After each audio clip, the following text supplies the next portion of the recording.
Je sais pas si elle va tenir le coup. Dans sa tenue voyante de princesse autochtone, ma mère supporte mal l'attente. Le trac la ronge comme une maladie. Des coulisses, j'essaie de compter les spectateurs assis par terre devant la scène installée dans le parc de Rivière-Amique. Il doit bien y en avoir quelques centaines. Au premier rang, je discerne des gens aux traits autochtones, mais aussi beaucoup de blancs. Au fond du parc, un groupe agite des pancartes avec des slogans. « Merci, Fleur, de chanter pour les dunes. Rivière-Amique est contre la coupe de nos arbres. Il faut protéger l'esprit des sables. » D'autres manifestants brandissent des affiches avec des messages contraires. « Rivière-Amique a besoin du développement durable. Coupez les arbres, pas les emplois. Sauvons notre industrie. » Est-ce que tu comprends cette histoire de dunes, toi? C'est bien ma mère, ça. Elle a accepté de venir chanter à un spectacle bénéfice sans s'être renseignée sur la cause qui doit en bénéficier. Ça fait tellement longtemps qu'elle est montée sur les planches que je me demande si elle en est encore vraiment capable. Une tension flotte dans l'air, et même le ciel gris, annonciateur de pluie, s'est mis de la partie. Juste au moment où j'ouvre la bouche pour lui expliquer ce que j'ai pu glaner au sujet du conflit, le maître de cérémonie se rend au micro. « Mesdames et messieurs, le Comité de défense de l'Esprit des Sables est fier d'accueillir une fille d'ici qui n'a pas besoin de présentation et qui a accepté de venir chanter pour sauver nos dunes. Accueillons chaleureusement Fleur Monag. » L'animateur recule et se met à applaudir. Tandis qu'il parlait, ma mère a retiré une petite flasque de sa poche et en a pris une longue rasade. Je la lui arrache des mains. Elle sourit, aspire une longue bouffée d'air, empoigne sa guitare et bondit vers le micro. Même si la scène n'est pas éclairée, Fleur rayonne. Je me surprends à envisager la possibilité que, contre toute attente, tout finisse par bien se passer. Les applaudissements s'étirent quelques secondes encore. Ma mère étale son plus beau sourire pour la foule, son public, qu'elle retrouve après des années d'absence. « Miigwech », lance-t-elle. « Je dois vous avouer que c'est le seul mot de ma langue que je connaisse encore. » Ce commentaire suscite de la déception sur les visages de certains spectateurs. Mais je suis très fier d'être de retour dans ma communauté, là où je suis né.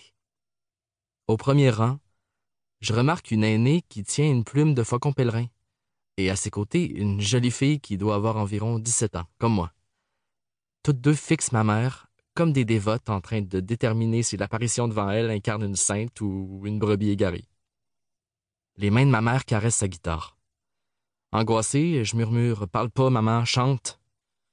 Pour conquérir cette foule, elle doit avoir recours à la chanson, pas à la parole.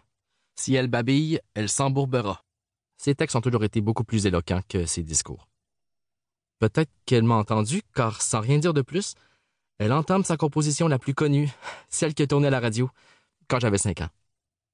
Comment s'efforce vers un bon plan d'attaque.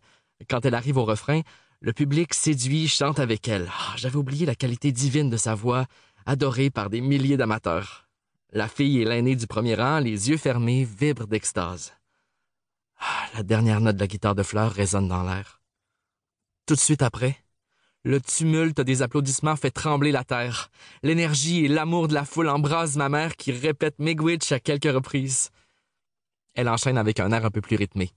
Les spectateurs exultent et battent la mesure. Devenue magicienne, la chanteuse les a ensorcelés. Avant de passer à sa troisième pièce, Fleur prend une bonne gorgée d'eau de la bouteille à ses pieds. Elle se tourne vers moi pour m'envoyer un clin d'œil. Je lui souffle un bisou. La fille du premier rang m'a vu faire. Nos regards se croisent. Si j'en trouve le courage, j'irai l'aborder à l'entracte. Quand j'étais petite, maman me disait que nous étions très chanceux de vivre ici, dans une si belle région. Des cris enthousiastes lui donnent raison.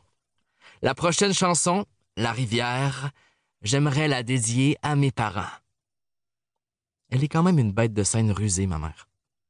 Elle, qui n'a pas daigné remettre les pieds à Rivière-Amique depuis 15 ans, a trouvé les mots pour subjuguer son auditoire.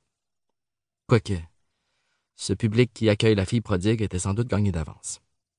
La rivière aux eaux qui coule, la rivière aux eaux folles qui me saoulent.